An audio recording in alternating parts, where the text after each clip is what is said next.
smell అన్నం బాగా smell వస్తుందా కర్రీస్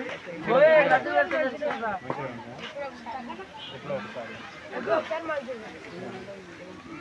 సార్ చెప్పారు ఎట్లా పురుగులు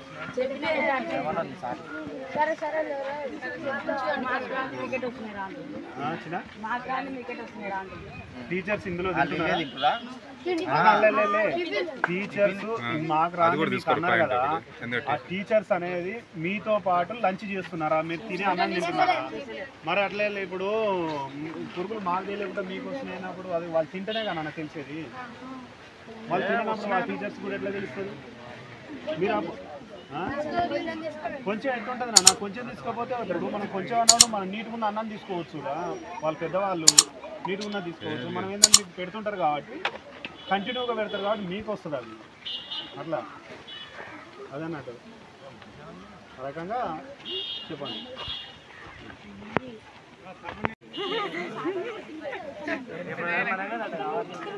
లంచ్ మీ ఇక్కడ పెట్టే లంచ్ తింటున్నారు అంటే కొంచెం కాదు నాన్న